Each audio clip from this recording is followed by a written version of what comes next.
أما بعد فأعوذ بالله من الشيطان الرجيم بسم الله الرحمن الرحيم قل إن كنتم تحبون الله فاتبعوني يحببكم الله ويغفر لكم ذنوبكم والله غفور رحيم صدق الله مولانا العظيم وصدق رسوله النبي الكريم الأمين مولا صلی وسلم دائما ابدا علی حبیبک خیر الخلق کلہم هو الحبیب الذی ترجى شفاعته لكل حول من الاحوال منتقم یا اکرم الخلق مالی من الوذ به سواک عند حلول الحادث الامم ملاک سلام مساقہ پر بت لاکھوں جس نے توڑ دیے، دنیا کو دیا پیغام سکون اور طوفانوں کے رخ موڑ دیے۔ اس رحمت عالم نے حسان کیا کیا نہ دیا انسانوں کو، دستور دیا، منشور دیا، کچھ راہیں دی، کچھ موڑ دیے۔ اس جانے جہاں کی باتوں میں کچھ لطف ایسا ہے ہم نفسو، جب سے چھڑا ہے ذکر نبی سب ذکر جہاں کے چھوڑ دیا۔ نہایت عزت و احترام کے لائق حضرت علامہ ملک غلام جیلانی اعوان صاحب دامت برکاتہم القدسیہ، رونق محفل محترم جناب پیر امیر سلطان چشتی صاحب، میزبان محفل درباری نعت کونسل کے عاشقان مصطفیٰ صلی اللہ علیہ وآلہ وسلم اور تشریف لانے والے جملہ غلامان مصطفیٰ، شمع رسالت کے پروانوں، السلام علیکم ورحمۃ اللہ وبرکاتہ۔ پچھلے سال بھی حاضری کا شرف نصیب ہوا تو ایک عجیب کیفیت اور سرور یہاں دیکھنے کو ملا۔ اب کی بار بھی الحمدللہ ایک ماحول ہے، ایک شوق ہے اور ایک محبت ہے جو ان میرے نوجوان بھائیوں کے چمکتے دمکتے چہروں سے نظر آ رہی ہے، کیونکہ جس جگہ ہم موجود ہیں یہ جگہ بھی برکات کا ایک بہت بڑا مرکز ہے۔ حضرت بابا جی ساوی بیری علیہ سرکار المعروف حضور شرف الدین نوری حضوری کلندر، ایک بہت بڑی یہ خانقاہ ہے جس کے زیر سایہ ہمیں یہاں بیٹھنے کا اور حضور علیہ السلام کے میلاد پاک منانے کا شرف نصیب ہوا۔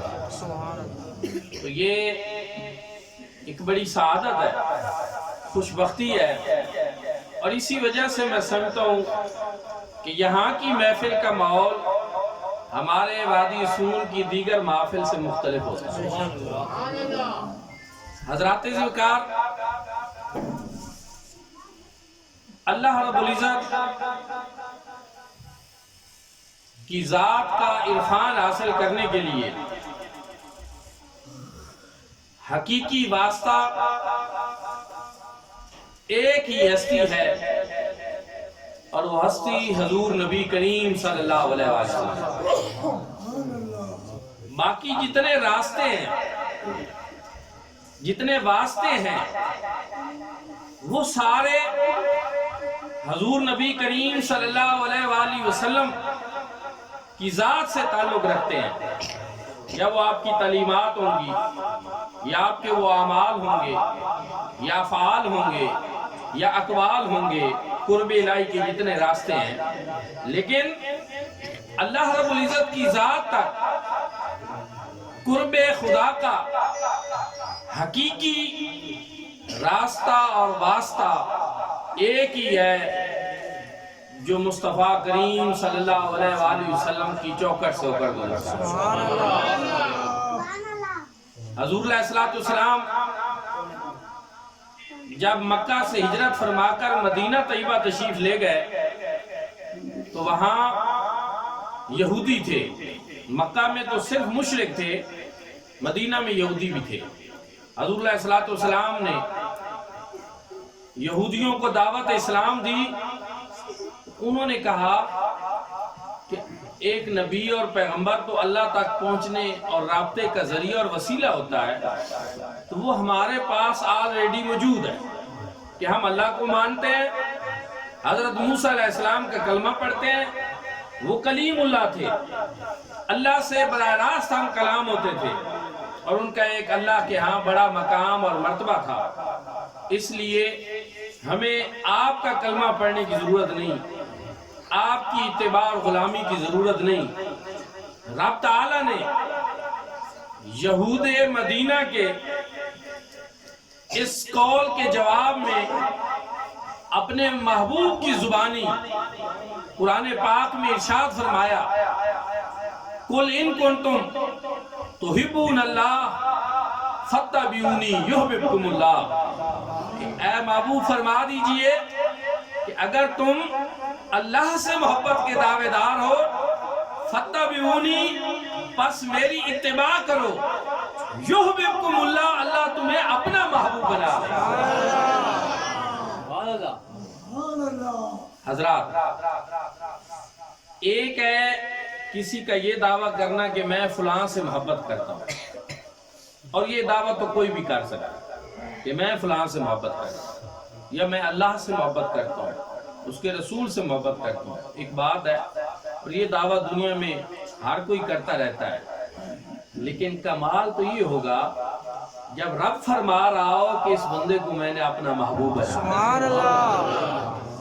محبت الہی کا دعویٰ تو ساری دنیا کر سکتی ہے، یہودی بھی کہتے ہیں ہم اللہ کا کلمہ پڑھتے ہیں، عیسائی بھی کہتے ہیں ہم اللہ کا کلمہ پڑھتے ہیں، لیکن ضروری نہیں کہ اس کے باوجود وہ اللہ کے ہاں محبوب ہوں، مقبول ہوں، محمود ہوں۔ لیکن جو شخص حضور علیہ السلام کی اتباع کرے گا، حضور کی غلامی کا پٹا اپنی گردن میں ڈالے گا، حضور کا کلمہ پڑھے گا، حضور کی اطاعت کرے گا، رب فرماتا ہے یحببکم اللہ، میں اس کو اپنا محبوب بنا دوں۔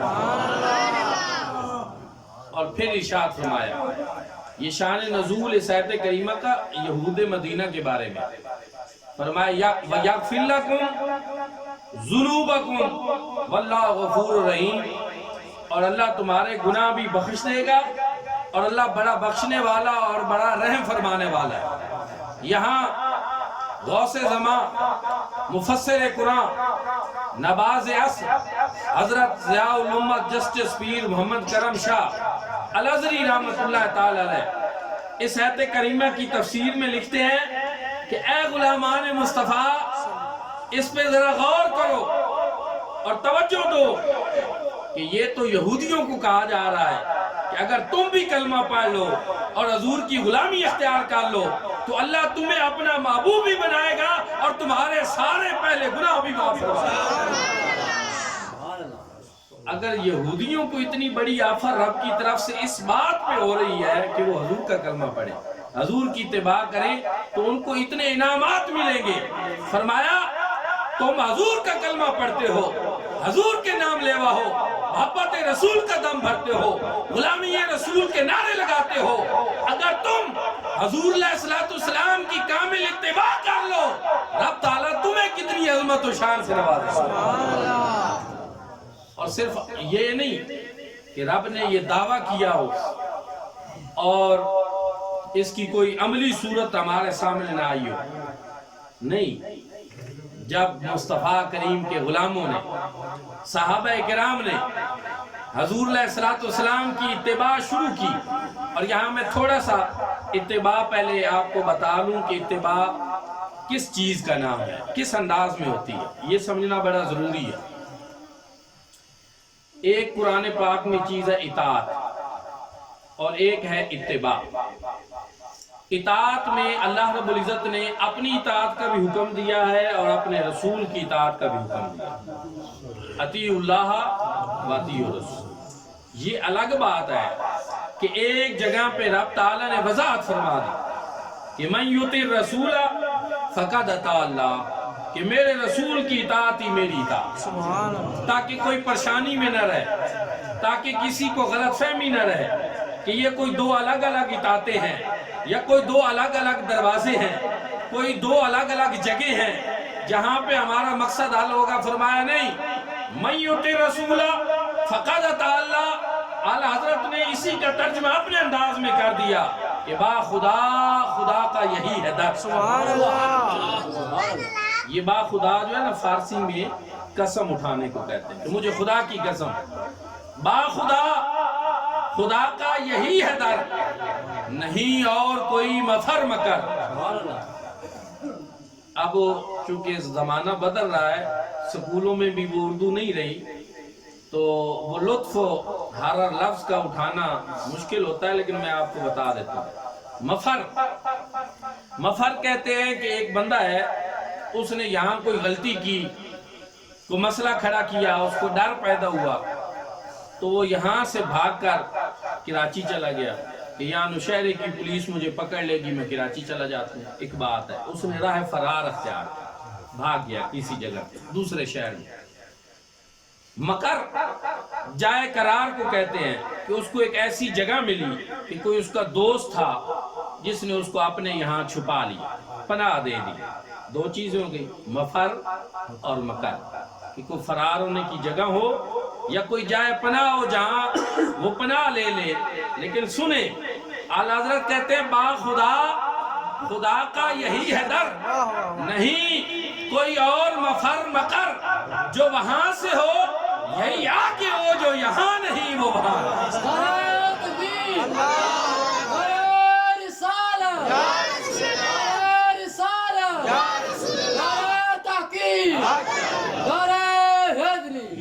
کیونکہ دنیا میں تو تم ایسا سوچ سکتے ہو کہ چلو میں کراچی نہیں بھاگتا، میں لاہور بھاگ جاؤں گا، میں پنڈی بھاگ جاؤں گا، لیکن میرے رب سے کدھر بھاگو؟ بے شک در مصطفیٰ سے جب تم بھاگو گے تو در خدا تو ہے یہی، پھر نہ تمہیں جائے فرار ملے گی نہ جائے قرار ملے گی۔ اس لیے ایک ہی در ہے جو در مصطفیٰ ہے، اگر اس تک پہنچ گئے تو تمہیں خدا بھی ملے گا، تمہیں جائے پناہ بھی مل جائے گی۔ کیوں؟ اس لیے کہ حضور کا در ہی در خدا ہے، اور جو تیرے در سے یار پھرتے ہیں وہ در بدر یوں ہی خار پھرتے ہیں۔ سبحان اللہ، سبحان اللہ۔ اگر کوئی حضور کے در سے بھاگے تو پھر وہ در بدر کی ٹھوکریں کھاتا ہے۔ ان کے در پہ پڑ رہو وگرنہ ٹھوکریں کھاتے پھرو گے، ان کے در پہ پڑ رہو ورنہ ٹھوکریں کھاتے پھرو گے۔ قافلہ تو اے رضا اول گیا آخر گیا، تمہیں مانا تمہیں جانا، نہ رکھا غیر سے کام، للہ الحمد کے دنیا سے میں مسلمان۔ اس لیے دوستان ذی وقار، اطاعت اللہ کی بھی ہو سکتی ہے اور اس کے رسول کی بھی، کیونکہ اطاعت میں حکم ہوتا ہے اور اس کو بجا لانا ہوتا ہے۔ اللہ پاک کے بھی احکامات ہیں اور اس کے رسول کریم صلی اللہ علیہ وسلم کے بھی احکامات ہیں، لیکن اتباع میں حکم نہیں ہوتا، بلکہ ایک شخص تھال کے ریتلے علاقے میں جب چل رہا ہو تو اس کے قدموں کے نشان ریت کے اوپر بڑے واضح لگ رہے ہوتے ہیں، پیچھے ایک دوسرا شخص ہو اور وہ انہی قدموں کے نشانات پہ اپنے قدم رکھ کر چلتا جائے تو عربی میں کہتے ہیں کہ فلاں نے فلاں کی اتباع کی، یعنی جہاں جہاں اس کے نقش قدم لگے پچھلے آنے والے نے بھی انہی قدموں کے نشان پہ اپنے قدم رکھے، انہی قدموں پہ چلا، انہی نقوش پہ چلا۔ اور اس کا مطلب پھر یہ ہوا کہ چونکہ اللہ رب العزت تو اس طرح کوئی عملی نمونہ ہمیں دینے سے پاک ہے، رب کی ذات جو ہے اس نے ہمیں زندگی گزارنے کے لیے جو ایک عملی نمونے کی ضرورت تھی کہ کھانا کیسے کھانا ہے، پانی کیسے پینا ہے، سونا کیسے ہے، جاگنا کیسے ہے، اخلاق کیسے، برتاؤ کیسے کرنا ہے، معاملات کیسے کرنے ہیں، زندگی کی ساری چیزیں جتنی ایک انسان کو ضرورت پڑتی ہیں ان کے لیے ہمیں ایک عملی نمونے کی ضرورت تھی۔ رب تعالیٰ نے فرمایا لَقَدْ كَانَ لَكُمْ فِي رَسُولِ اللَّهِ أُسْوَةٌ حَسَنَةٌ، تحقیق تمہارے لیے میرے رسول گرامی کی زندگی بہترین نمونہ ہے، حضور کی ہستی بہترین نمونہ ہے، حضور ہی رول ماڈل ہے۔ جس جگہ سے حضور چلتے جا رہے ہیں تم انہی قدموں کے نشان پہ چلتے جاؤ، تمہیں کامیابی مل جائے گی اور تم محبوب خدا ہو۔ سبحان اللہ۔ اس لیے ہم یہ کہتے ہیں کہ غوث جلی ہو، اسامہ صاحب پڑھ رہے تھے، مولا علی ہو، غوث جلی ہو، ہند الولی ہو، داتا علی حجویری ہو، بابا فرید ہو اور بابا ساوی بیری والے ہوں، یہ سارے کے سارے وہ ہیں جنہوں نے زندگی میں اپنی مرضی نہیں کی، انہوں نے حضور علیہ السلام کے نقوش پاک کو اپنے لیے خضر راہ بنا لیا اور اس کے نتیجے کے طور پر رب تعالیٰ نے ان کو اپنا محبوب بنا۔ سبحان اللہ۔ اور اسی لیے ہم یہ کہتے ہیں، بے بانگ دوہل یہ کہتے ہیں کہ جن کی ہر ادا سنت مصطفیٰ ایسے پیر طریقت پہ لاکھوں۔ سبحان اللہ۔ حضور علیہ السلام کی سنت طریقہ اپنائے بغیر مقام ولایت ملتا ہی نہیں ہے۔ کوئی دعویٰ کرتا ہے تو وہ جھوٹا ہے، باطل ہے۔ حضور علیہ السلام کی اتباع ضروری ہے اور اتباع کے نتیجے میں آدمی محبوب خدا بن جاتا ہے۔ محبت خدا کا دعویٰ یہ سمندر کا ایک کنارہ ہے، محبوب خدا بننا یہ سمندر کا دوسرا کنارہ ہے، اور یہ دو کنارے جو اتنے ایک دوسرے سے بظاہر دور ہیں ایک ہی صورت میں یہ مل سکتے ہیں کہ ان کے درمیان میں ہے ان کنتم تحبون اللہ، دوسرا کنارہ ہے یحببکم اللہ، درمیان میں کیا ہے فاتبعونی۔ اگر حضور کو اپنے لیے مشعل راہ نہ بنایا جائے، حضور علیہ السلام کی اتباع نہ کی جائے تو یہ دونوں کنارے جو ہے انسان ان سے دور ہو جاتا ہے، اور جب انسان اتباع مصطفیٰ کر لے تو محبت خدا کا دعویٰ بھی سچا ثابت ہوتا ہے، محبوب خدا کا دعویٰ۔ سبحان اللہ۔ یہاں کیونکہ ماشاءاللہ سارے آستانوں سے محبت رکھنے والے، تحریک منہاج القرآن، گولڑا شریف، سیال شریف، بیرا شریف، سارے محبت کے سلسلے یہاں پہ جمع ہیں۔ رنگ، ذائقہ، بو، پھولوں کی خوشبو اپنی اپنی ہوتی ہے، لیکن یہ سارے وہ پھول ہیں جو محبت رسول کی خوشبو سے معطر ہے۔ میں یہاں آپ سب کی توجہ فی زمانہ اس چیز کی طرف دلانا چاہتا ہوں۔ ایک چیز ہے جس نے بہت پریشان کر رکھا، جس پہ سوچنے کی بھی ضرورت کہ اگر رب یہ فرمائے کہ میں اس شخص کو محبوب بنا لیتا ہوں جو میرے محبوب کی اتباع کرے، تو آپ مجھے بتائیں کہ محبوب خدا پھر ذلیل و رسوا ہو سکتا ہے، پھر کمزور ہو سکتا ہے، دنیا کی کوئی طاقت اس کو دبا سکتی ہے؟ میرے بھائیوں اور دوستوں، ذلت و رسوائی اس کا مقدر بن سکتی ہے؟ نہیں بن سکتی۔ لیکن آج 1.5 ارب مسلمان ذلیل بھی ہیں، رسوا بھی ہیں، کمزور بھی ہیں۔ دنیا کی استعماری طاقتیں، دنیا کی ابلیسی قوتیں، طاغوتی قوتیں ان کو دبا بھی رہی ہیں، اور مسلمان عجیب کشمکش میں ہے۔ تو پھر مسئلہ کیا ہے؟ جب اس پہ ہم نے غور کیا، ہمیں یہ سمجھ آئی کہ اس میں کوئی شک نہیں کہ محبوب خدا بننے کے بعد انسان ذلیل نہیں ہو سکتا، انسان عزت پاتا ہے، وقار پاتا ہے، عظمت پاتا ہے، لیکن محبوب خدا بنتا تب ہے جب اتباع مصطفیٰ ہو۔ تو پھر اس کا مطلب یہ ہے کہ ہم جو مسلمان ہیں اتباع مصطفیٰ کریم صلی اللہ علیہ وآلہ وسلم کرنے میں ہمارے کہیں کوئی کوتاہی ہے۔ وہ جس انداز میں ہمیں اتباع کرنی چاہیے تھی وہ اتباع اس انداز میں نہیں ہو رہی، جو تقاضے ہیں اتباع مصطفیٰ کے وہ پورے نہیں ہو رہے۔ حضرت اقبال کہتے ہیں شب پیش خدا بگریستم زار، ایک رات میں رب کی بارگاہ میں زار و قطار رو، مسلمانان چرا زارن و خارن، یہ مسلمان ذلیل و خوار کیوں ہو رہے ہیں؟ یہ درد اقبال کے دل میں تھا۔ آج ایسے نہیں دنیا کی امت اقبال کو یاد کرتی، ان کے دل میں محبت رسول تھی، حضور کی امت کا دکھ اور درد تھا، اور وہ ان حالات پہ کرتے تھے۔ انہوں نے پوچھا رب سے رو رو کر شب پیش خدا بگریستم زار، مسلمان چرا زارن و خارن، نمی دانی ای قوم۔ آواز آئی کہ اقبال کیا تو اس قوم کو نہیں جانتا؟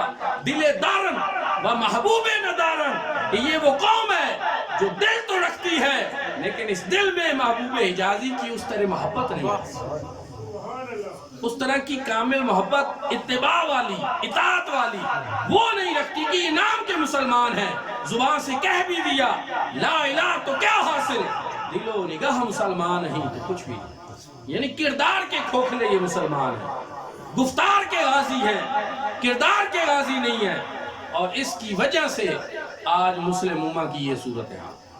اب حافظ وقار ہمیں اپنی زندگیوں میں، اپنے کردار میں حضور نبی کریم صلی اللہ علیہ وآلہ وسلم کی اتباع کو لانا ہو۔ ایک طرف رسم و رواج آ جائے، شادی بیاہ ہو رہی ہو، ایک طرف رسم و رواج آ جائے، ایک طرف حضور علیہ السلام کی تعلیمات آ جائے، ہم حضور کی تعلیمات کو پس پشت ڈال دیتے ہیں، رسم و رواج پہ عمل کرتے ہیں۔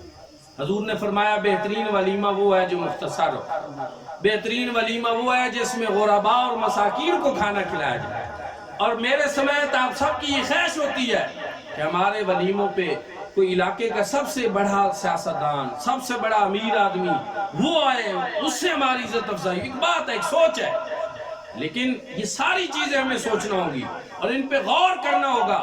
تو اتباع مصطفیٰ کریم صلی اللہ علیہ وآلہ وسلم کی جو اس کے تقاضے ہیں، ان کو جب تک ہم پورا نہیں کریں گے تب تک حالات نہیں بدلیں گے۔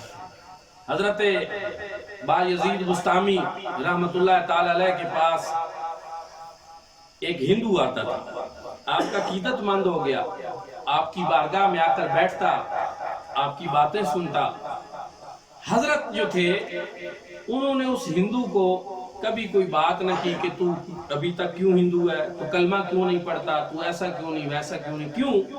کیونکہ صوفیاء جو ہیں وہ سینے سے لگا جو بھی آ جائے وہ قریب کرتے ہیں، وہ اپنی محبت ان کے دل میں ڈالتے ہیں، ان کے پاس یہ سوال و جواب نہیں ہوتے، پیار اور محبت کی ایک زنجیر ہوتی ہے، اس سے وہ اپنے پاس آنے والے کو باندھ لیتے ہیں، محبت کی زنجیروں میں جکڑ لیتے ہیں۔ حضرت نے تو کچھ نہ کہا، لیکن جو اس طرح کے بزرگ ہوتے ہیں ان کے آگے جو خدام ہوتے ہیں وہ پھر ابھی اس مقام پہ نہیں ہوتے، ان سے رہا نہ گیا۔ انہوں نے کہا روزانہ آتا ہے، اتنے دنوں سے آ رہا ہے، یار عجیب بات ہے، یہ مسلمان ہو جا یا پھر آنا ہی چھوڑ دے، یہ کیا تماشا تو نے لگا رکھا ہے، اتنے عرصے سے آ رہا ہے، عقیدت مند بھی ہے، ادب احترام بھی کرتا ہے، ساری باتیں، لیکن کلمہ کیوں نہیں پڑھ لیتا؟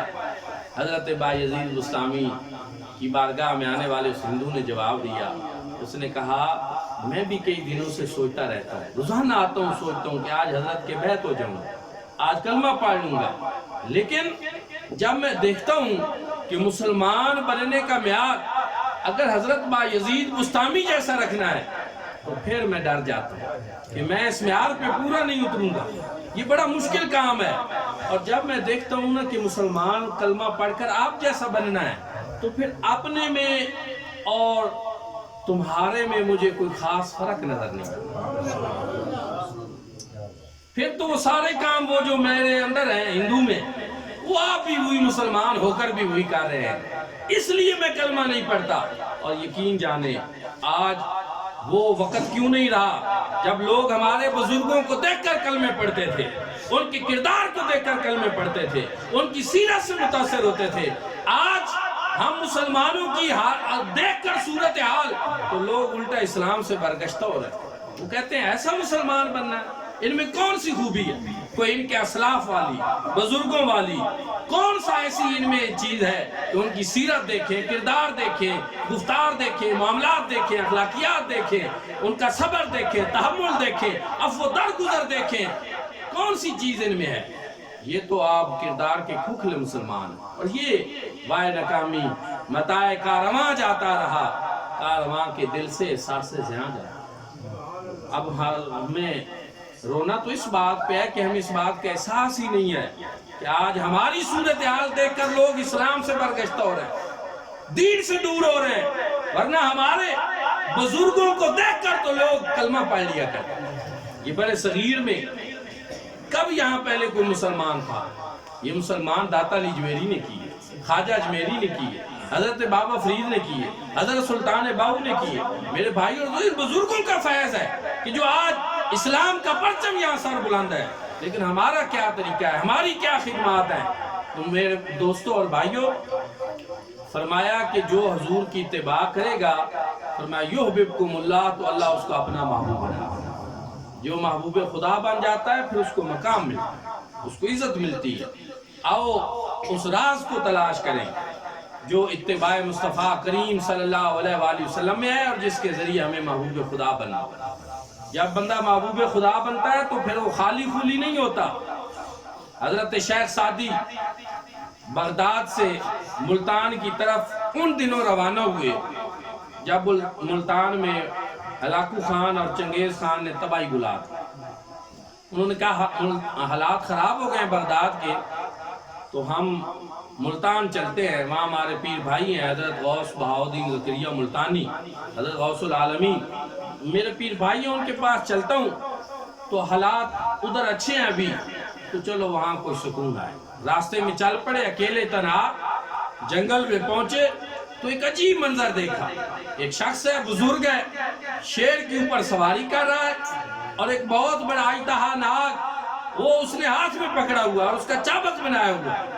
حضرت شیخ سعدی جو وہاں کے حالات سے ڈر کر پہلے ادھر آ رہے تھے، جنگل میں یہ منظر دیکھ کر اور خوف زدہ ہو، کیونکہ نیچے بھی دشمن جہاں شیر ہے اور اوپر بھی ہاتھ میں بھی دشمن انسان ناگ ہے، اور اس کو انہوں نے چابک بنایا ہوا۔ یہ پتہ نہیں سوار جو ہے یہ بزرگ ہے، یہ کوئی جن ہے، انسان ہے، کیا ہے؟ گھبرائے۔ اس بزرگ نے کہا سعدی گھبرانے کی ضرورت نہیں، جب سے ہم نے مصطفیٰ کریم صلی اللہ علیہ وآلہ وسلم کی غلامی اختیار کی ہے، دنیا کی چیزوں نے ہماری غلامی اختیار کی۔ یہ شیر ہو، یہ ناگ ہو، یہ ساری چیزیں ہوں، انہوں نے پھر ہماری غلامی اختیار کی۔ حضرت اقبال بھی یہ کہتے ہیں کہ محمد صلی اللہ علیہ وسلم سے وفا تو نے تو ہم تیرے ہیں، یہ جہاں چیز ہے کیا لہو قلم تیرے۔ غلامان مصطفیٰ صلی اللہ علیہ وآلہ وسلم کا تو پھر زمین اور آسمان کی ہر چیز احترام بھی کرتی ہے، ان کو جانتی اور پہچانتی بھی ہے، اور ان کو حکم بھی مانتی۔ حضرت فاروق اعظم رضی اللہ تعالیٰ عنہ کے دور میں